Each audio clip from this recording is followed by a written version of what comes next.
মনে করুন আপনার অফিসের বস আপনাকে এমন একটা লম্বা শিট ধরিয়ে দিল যেখানে 500 বা হাজার হাজার নাম থাকতে পারে। আপনাকে বলা হলো এখান থেকে মোট কতজন ছেলে ও কতজন মেয়ে আছে সেটা আমাকে খুবই দ্রুত বের করে দাও। এখন আপনি যদি এটা একটা একটা করে খুঁজতে থাকেন তো সেখানে অনেক সময়ের ব্যাপার, অনেক সময় লেগে যাবে। তো চলুন কীভাবে মাত্র কয়েক সেকেন্ডে আমরা এটা রেজাল্ট বের করব সেটাই দেখে নিই।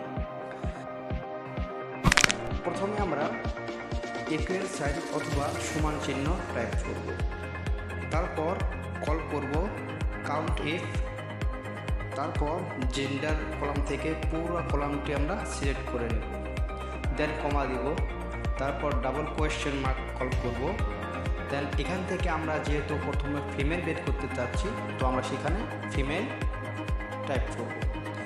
ফিমেল টাইপ করার পর আবার আমরা ডাবল কোয়েশ্চেন মার্ক কল করে সেকেন্ড ব্র্যাকেট দিয়ে ক্লোজ করে দিয়ে ইন্টার চাপ, দেন আমাদের রেজাল্ট বের হয়ে গেল। তো এখানে দেখাচ্ছে আমার ফিমেল আছে 60টি। তো আমার এখানে টোটাল কলাম রয়েছে 18টি। তো আমি যদি 18 থেকে 7 মাইনাস করি তাহলে আমার 11টি মেল রয়েছে এবং 60টি ফিমেল রয়েছে। তো আপনি যদি চান যে না আমি সেম প্রসেসেই মেলটাও বের করব সেটাও করতে পারেন।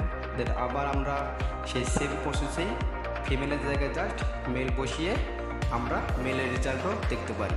তো ভিডিওটা যদি আপনার ভালো লেগে থাকে তাহলে অবশ্যই আপনার ফ্রেন্ডদের মাঝে শেয়ার করুন।